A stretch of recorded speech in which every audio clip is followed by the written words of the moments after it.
Everything you hear in this story is fictional. Any resemblance to any persons or events is purely coincidental. The Cold Case of Katie Christie. Episode 2. Memory is a funny thing. Sometimes you live through a moment knowing it's something you'll carry with you forever. Every detail stands out sharply, as if you're instinctively storing it away. But when you realize the significance of a moment much later, days or even years down the line, your perspective shifts.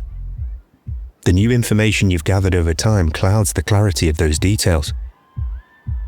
For Josh, it had been almost 50 years since he watched Katie run out of that exclusive VIP tent in distress.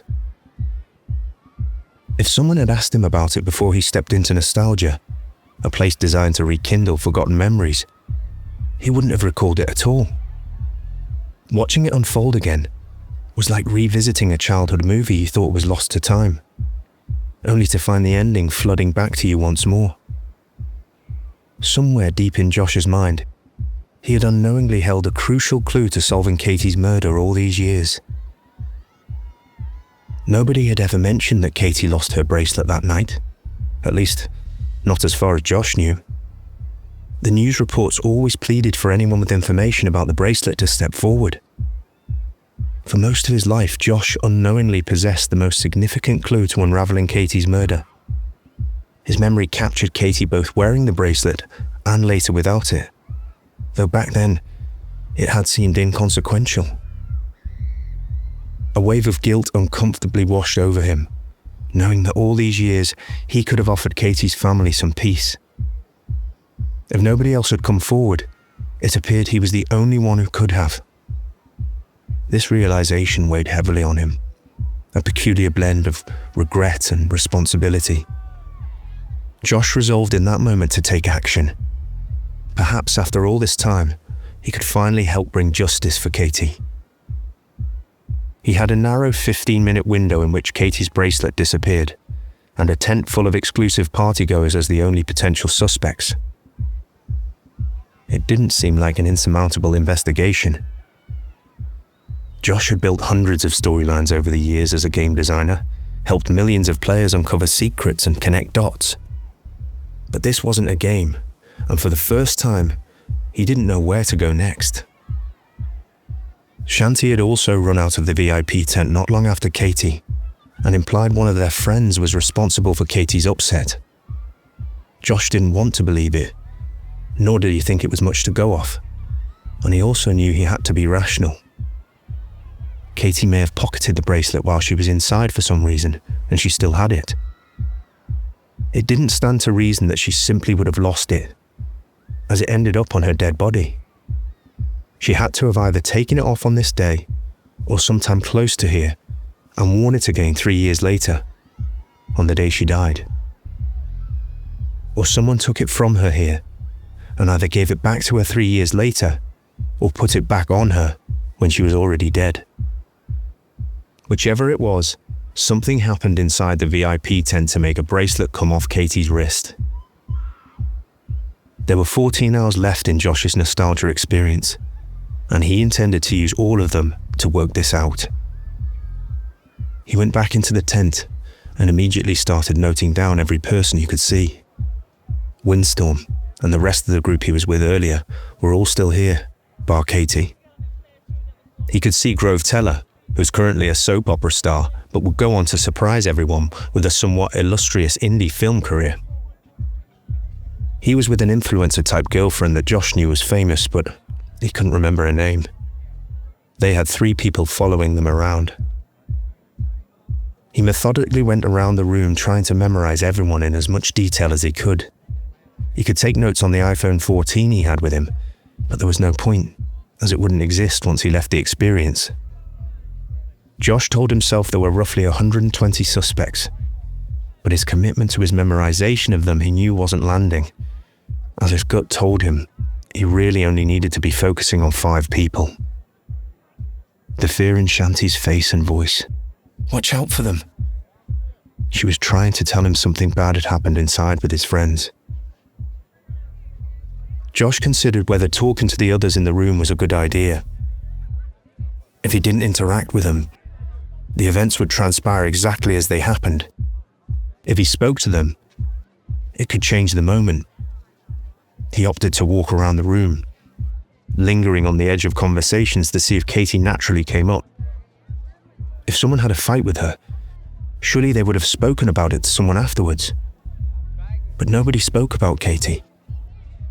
Not even the group she arrived with. They were screeching to each other about how many people could fit in the car arranged to pick them up, and who'd need to cough up the money for a cab. The people here were an aggregation of data.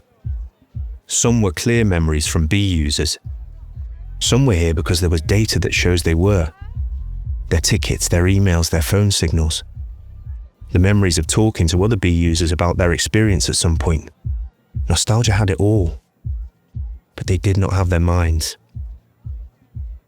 There were no orbs above the heads of anyone here, so nobody was a live user, which meant that their echoes could only provide information that Nostalgia knew the echo to possess.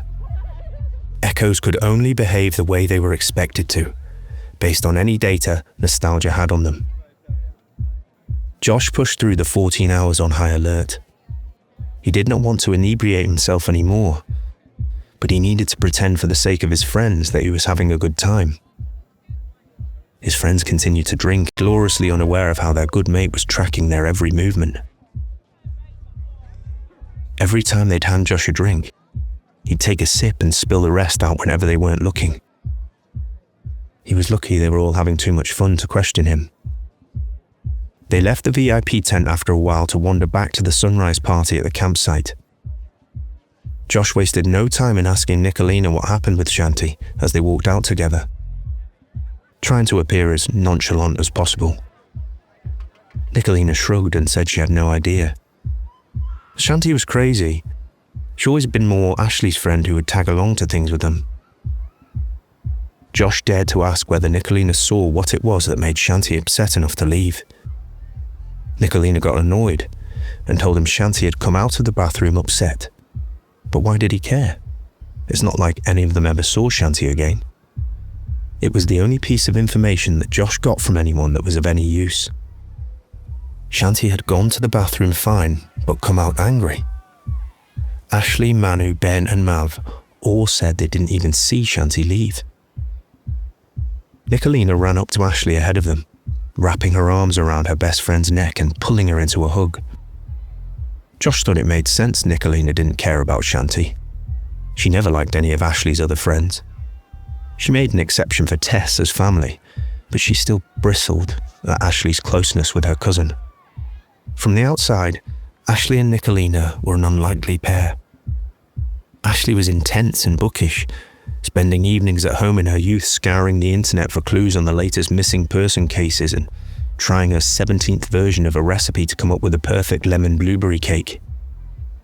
Nicolina was gorgeous and flashy, always at the best parties and spending every last penny on designer fashion.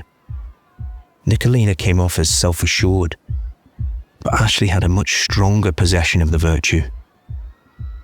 Ashley came off as uninterested in material things, but she would spend all her paychecks on concert merchandise collectibles.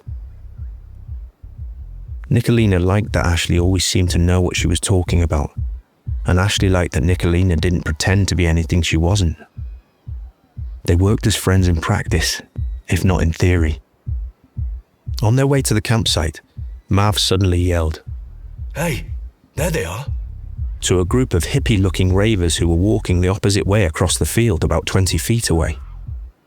He ran across to them, giving one a slap on the back as he hugged them. The group was in disbelief. All these years, they thought Mav's free-loving friends were a result of a high, rather than being real people. But there they were, exactly as he'd always described them. The rest of their group just stared for a moment, partially in wonder and partially in guilt. They did always doubt Mav, even when he was telling the truth. Josh had an instinct to run over and recruit Mav back, not wanting the group to be separated in case he could learn anything new. He jogged over to Mav and his friends, but saw the genuine delight in Mav's eyes as he approached. Josh hadn't seen his friend look that way in a very long time. Josh told Mav to try and make it back to their tents before 5 p.m, so they could spend the final moments in the experience together. Mav nodded in agreement. When they got back to the campsite, they sat down between a group of ravers, ready to talk their heads off anyone who would listen, having reached the portion of the night where they no longer wanted to dance. It was still dark, but the night sky had turned navy, indicating the sun was not far from peeking over the grassy hill where people were still dancing. Soft electro-pop was playing from someone's speaker, the soft whir of conversation in the air. This is where Josh and Ben had come up with their business idea. Ben had always been afraid to ask Josh in case the idea was no good, but he thought a video game that added a great deal more strategy to the standard shooter game was something a lot of people craved. Josh agreed himself, tiring of the repetitive shooter games.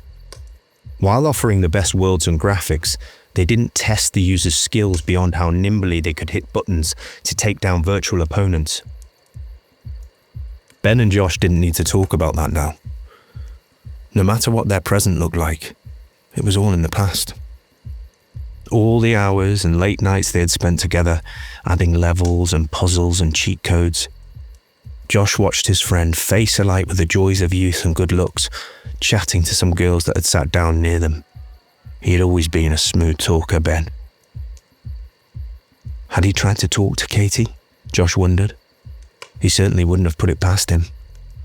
Could he imagine Ben, smooth-talking, good-natured, serious about his craft Ben, being responsible for something so horrible? No. He was always a lover, not a fighter, Josh tried to tell himself, and willed away the memories of when Ben's intensity had scared him a little. Josh turned his attention to the other three who were lying down in the grass, now looking up at the sky. He joined them and lay there as Nicolina and Ashley pointed to different constellations they could still make out in the fading night sky, trying to come up with a question about earlier or Katie that wouldn't make him sound like a freak. If it was one of them, surely they'd be on edge. It seemed like every one of his friends didn't have a care in the world. Ashley even thanked him for making them come into the experience. She was enjoying it so much. She added that she wished Tess was here to do it with them. It was still odd to Ashley not to have her cousin with her at any social gathering. It had been the two of them all their lives, having only been 3 months apart in age. Josh missed Tess here too. He was still a year away from meeting her at this moment in time. It was strange to know that here, his whole life with Tess hadn't even happened yet, and when he left, it would already be behind him. Josh looked towards the emerging dawn and decided maybe it was time to just enjoy the last few hours he had with his friends. It was ridiculous to think that they could have been involved in any way. Katie must have taken the bracelet off. This isn't where she lost it. Or if it was someone else in that tent. He decided he'd track down Shanti when they were out and ask what happened. Give it to the police to take from there. For the next few hours, he'd live in the moment. He could worry about Katie when he was back to being an old man. Coming out of nostalgia felt like getting up at the end of a good massage. Everything was too bright and your body didn't feel like it should be moving yet. Josh already knew there was no point asking the assistant helping him out with the capsule for the notes from his iPhone inside the experience. Nostalgia did not give out any data accrued within the experience. He asked if there was any way to tell if anyone you saw while inside has been a previous B user. He wanted to know whether Shanti may have given her memories or if anything he'd seen in there had come from someone else. The assistant confirmed there wasn't. The user would have to tell you that themselves. The programmers wanted nostalgia to be a collective experience rather than one that focuses on any individuals. If you singled out those who had been responsible for the detail being added, it could lead to unfair accusations. The assistant didn't say so, but Josh imagined this approach would undoubtedly make nostalgia less liable for anything that was uncovered about an individual within the experience. In the 2050s, there had been a kind of vigilante movement within the upper classes who could afford to go into nostalgia numerous times. They used the program to uncover clues about past unsolved crimes.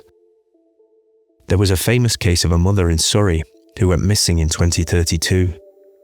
Her name was Tasha Dow, and she had dropped her kids off at school before driving to a local shopping centre to find a birthday present for her husband. There was CCTV footage of Tasha entering the centre and her walking through a busy walkway inside less than 10 minutes later. No other cameras picked her up inside the centre, and she was never seen again after appearing on that walkway. Tasha's nephew Tate made it big in the cryptocurrency worldwide takeover in the late 2040s. In 2052, he decided he'd enter nostalgia on the day his aunt disappeared. He went to the shopping centre and waited in the car park for Tasha, following her as she exited her car and went into the shops. When she got to the busy walkway where she was last seen, her nephew stayed close. She'd been dodging in and out of people already close to the side when she did this. They realised later the CCTV had missed her because she ducked behind someone as she turned into the corridor. All passages had been checked in the original investigation, but the only thing down the hallway she'd entered was a supply room in which no sign of Tasha was found. When Tate followed Tasha inside nostalgia, he saw her go into a supply room and disappear. Inside, there was a maintenance man fixing an air conditioning unit. Nothing happened as Tate watched. Tasha simply disappeared from the room, and the man fixed the air conditioning unit and walked out with his large tool bag.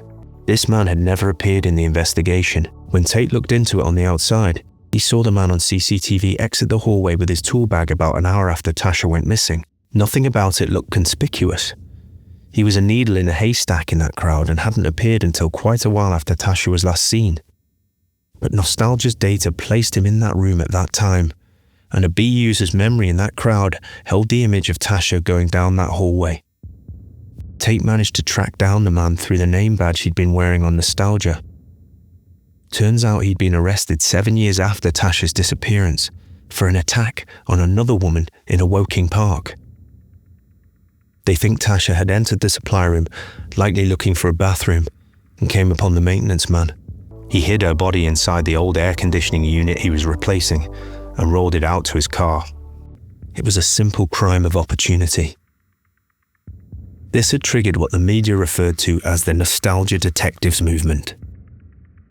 The UK police, along with many police forces around the world, were already working with nostalgia to solve cold cases, and had made a lot of headway, managing to close 43% of cold cases within 10 years between 2045 and 2055. Yet given many crimes occurred without anybody but the perpetrator and victim being present, many were still unable to be solved via the program alone.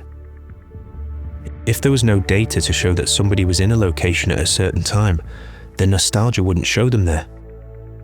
If a murderer in 2024 had left their phone at home while they committed their crime and managed not to be picked up by other sources, nostalgia would go off the only available data they had and show the murderer at home.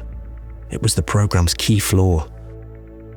When Tasha's nephew managed to solve his aunt's disappearance on his own, many retired millionaires and bored housewives decided to dedicate themselves to trying to do the same for other unsolved crimes. Josh always thought that the nostalgia detectives were a little weird, inserting themselves where they didn't belong without the experience to qualify them to investigate.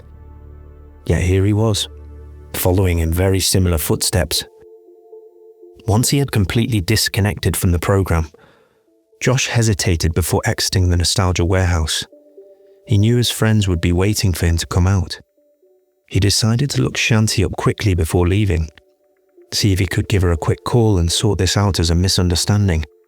Then he wouldn't have to face them all, with their aged faces, and pretend everything was okay. He found a profile that looked to be of a woman about the right age. However, when he went to send her a message, he saw that her death date was listed as being in 2059. Shanti had been dead for 5 years. It was a very odd thing to have seen a young woman dancing and having a good time, then a few hours later, finding out she was now dead. He told himself while he was inside the experience that he would take the clue about the bracelet to the police from here. But he couldn't, when there was a good chance it could put his friends under investigation. He'd spent so much of his life with these people. Birthdays, Christmases, countless trips away, Tess's wake. How could they be capable of something like this? Josh figured his best bet was to confront his friends and test their reactions. It was classic detective work. He knew it from his years as a games artist, looking for the best strategies in games to get people towards the next clue. Get people talking. The more they talk, the more they'll have to lie if they're trying to cover something up. He knew these people better than anyone. They'd slip up somewhere. Josh walked out of the warehouse to find his friends waiting for him. They all looked exhausted, so he blurted out that the experience had shown him something that disturbed him, and he needed to talk to them about it.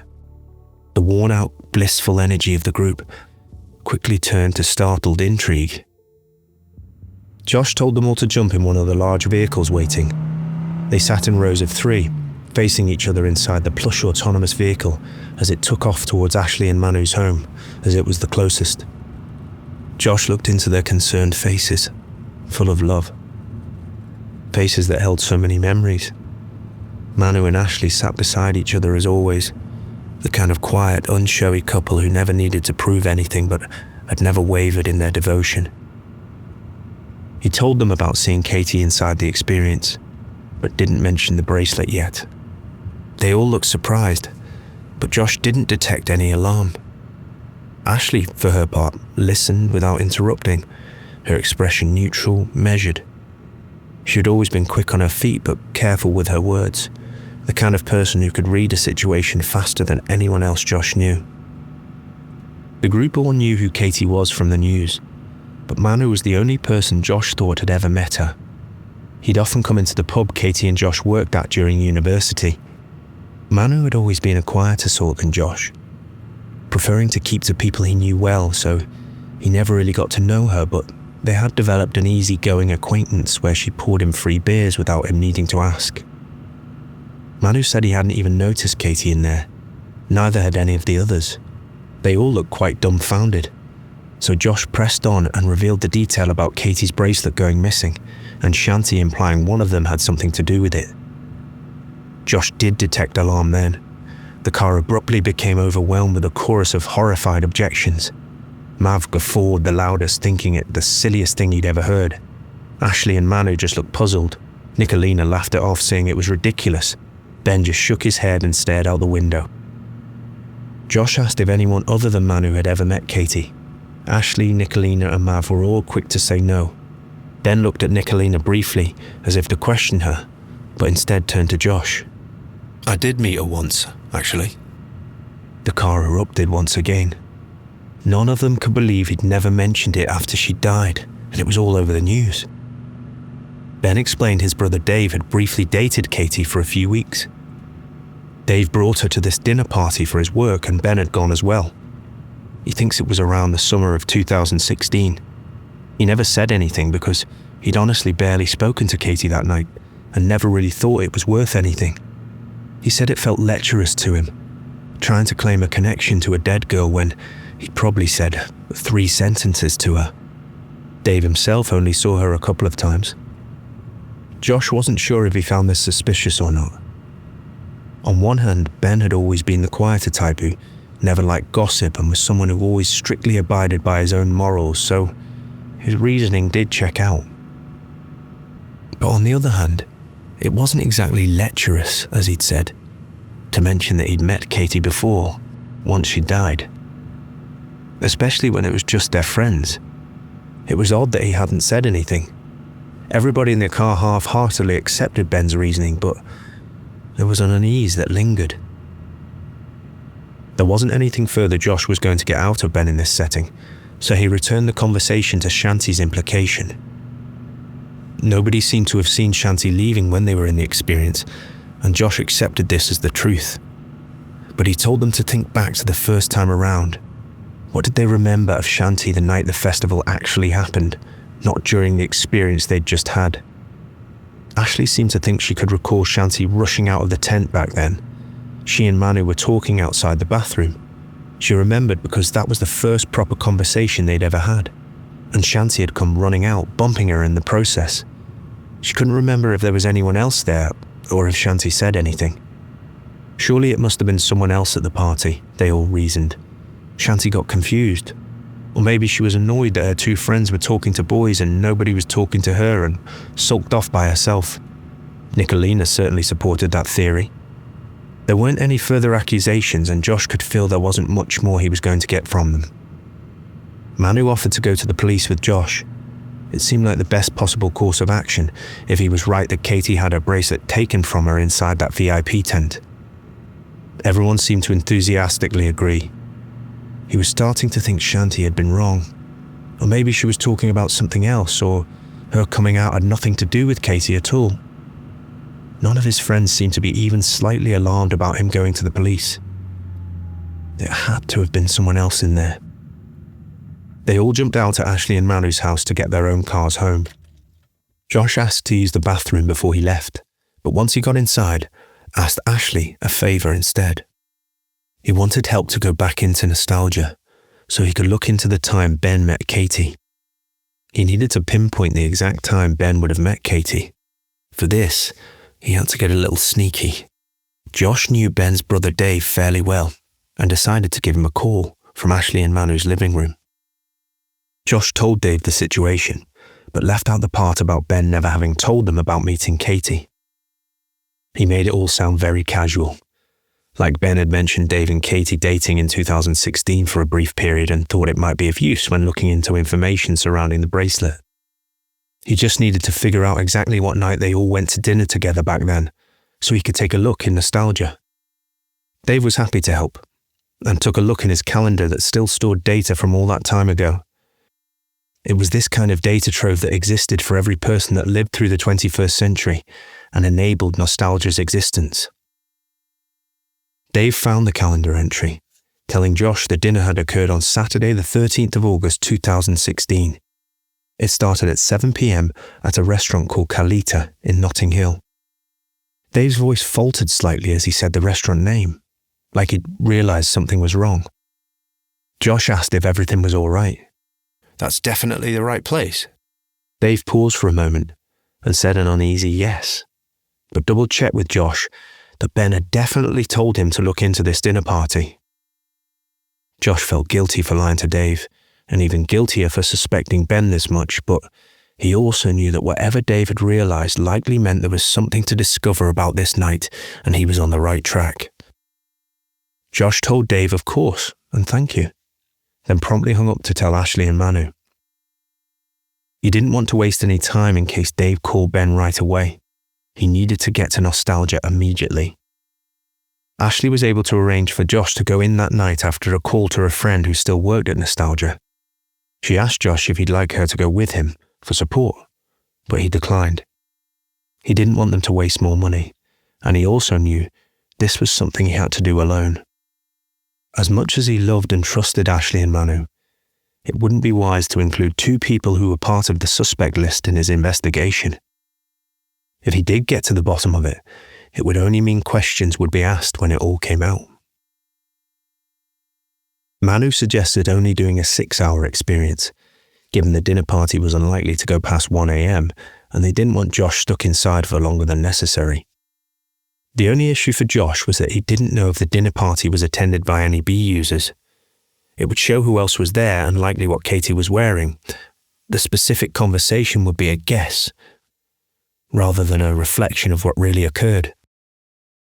So Josh going was a gamble, but one he felt he might be able to gather some information from nonetheless.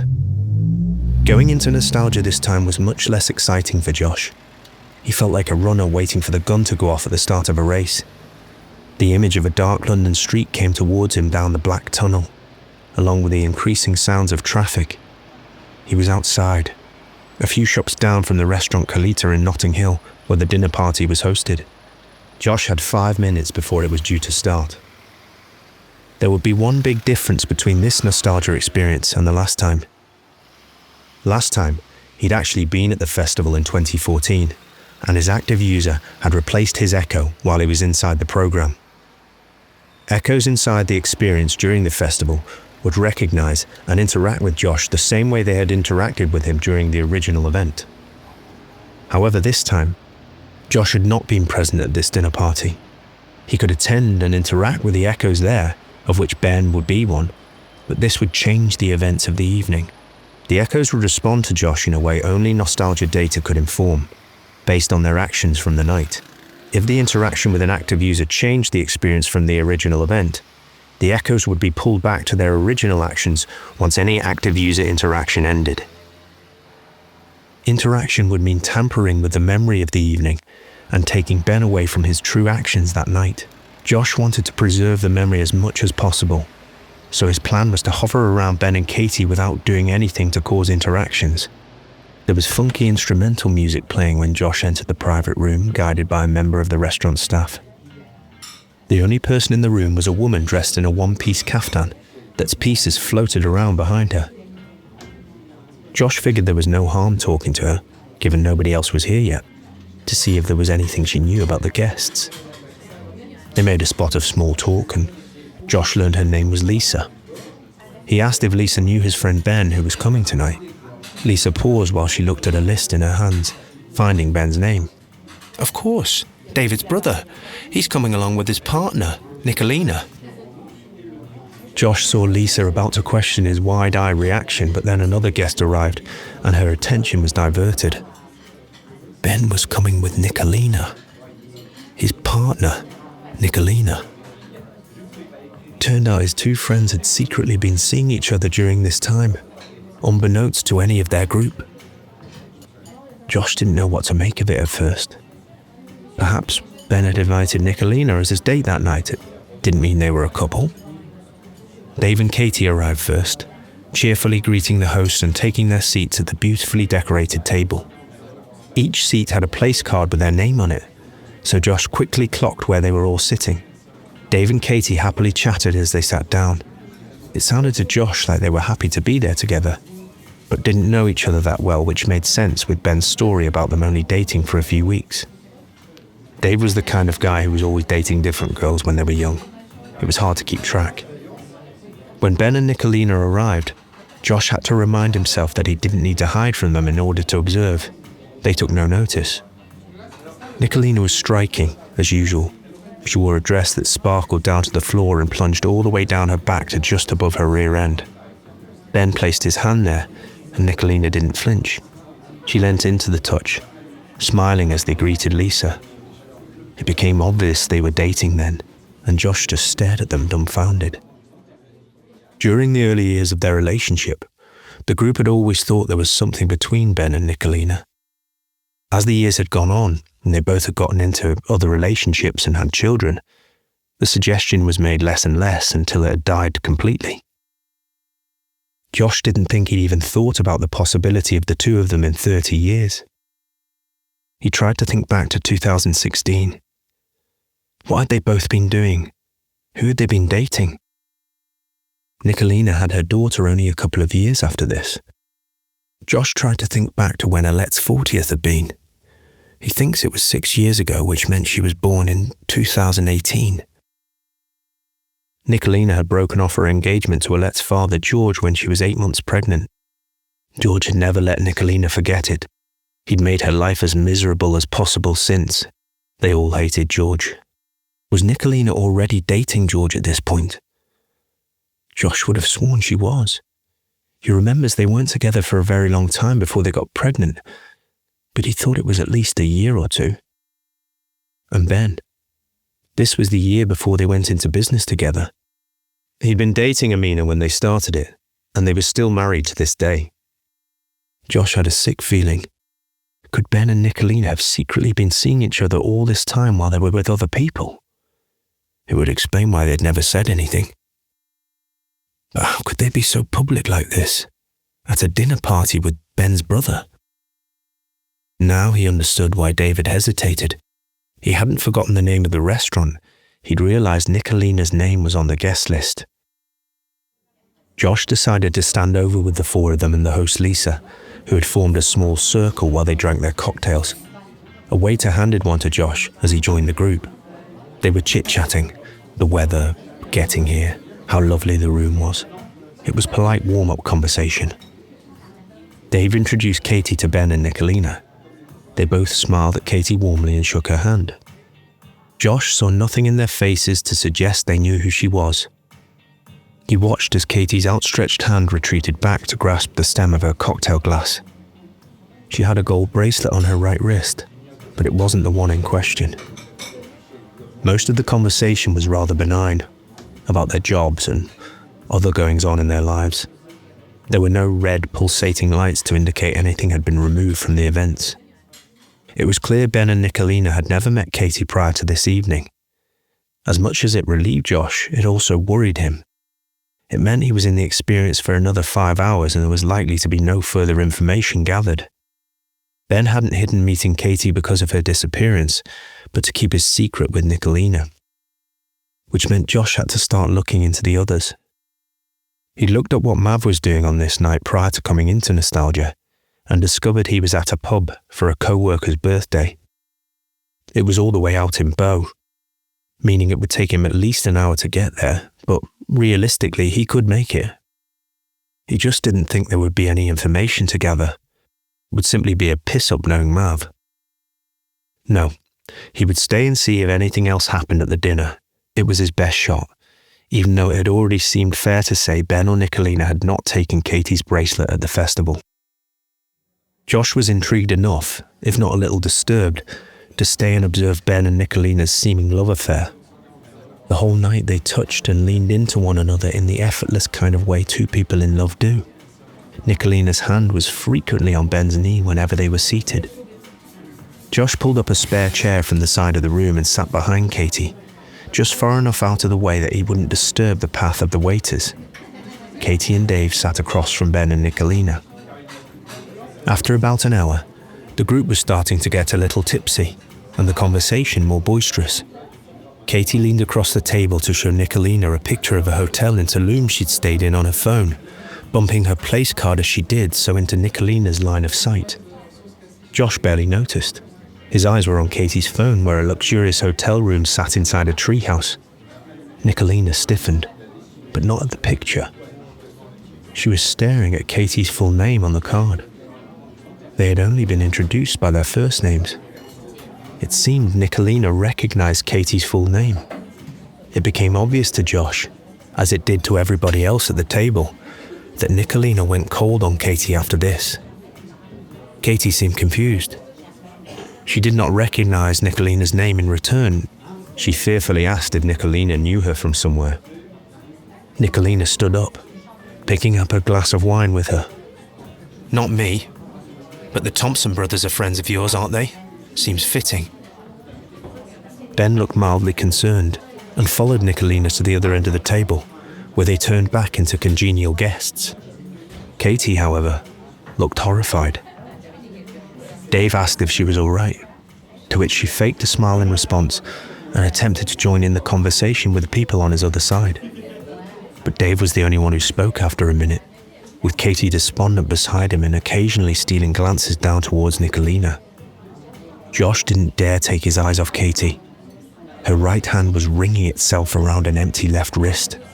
Katie stared off into the distance, her brows knitted together for a number of minutes before she eventually stood up from the table.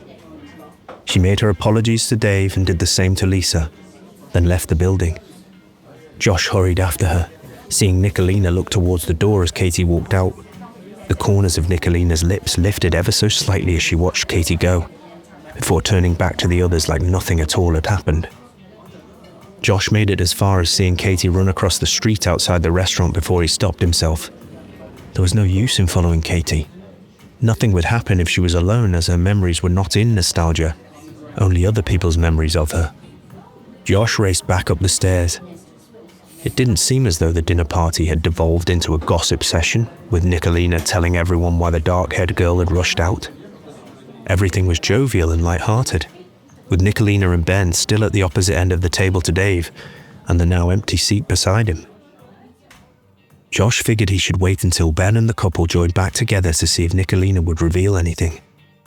It took about 20 minutes before a dessert dish came out to prompt Nicolina and Ben to return to their original seats. Nicolina simply apologized to Dave for making his date leave. The brothers asked her what had happened, and Nicolina told them she had heard about Katie being friends with these awful guys in high school.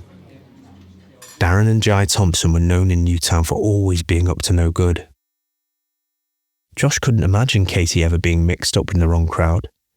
She had such an innocence about her, a naive kind of sweetness. But then again, he'd only known her from the time she was about 18, so maybe high school was a different time for her. He kept thinking about the way she held herself in the tent, wide-eyed but always trying to smile, trying to be liked. It was easy to miss her pain. He did. Katie had always come off as someone who wore her heart on her sleeve, but she hadn't made it easy for people to really know her. She was bubbly, kind, eager to please, the kind of girl who made fast friends at parties and got ghosted the next day. Josh remembered the police report mentioning they had found a diary in her flat after she died. He hadn't thought much of it at the time. Now it seemed sadder, like perhaps the diary was the only place she could find somewhere to talk. The subject of Katie's leaving wasn't broached again, and the conversation became rather incoherent as everyone drank more and more. When the party finally wrapped up just before 1 a.m, Josh followed Ben and Nicolina outside, hoping they might say more. Just as Ben turned to ask Nicolina about the moment at dinner, the world around them was bathed in a soft yellow light. Josh felt the familiar pull and knew the experience was ending.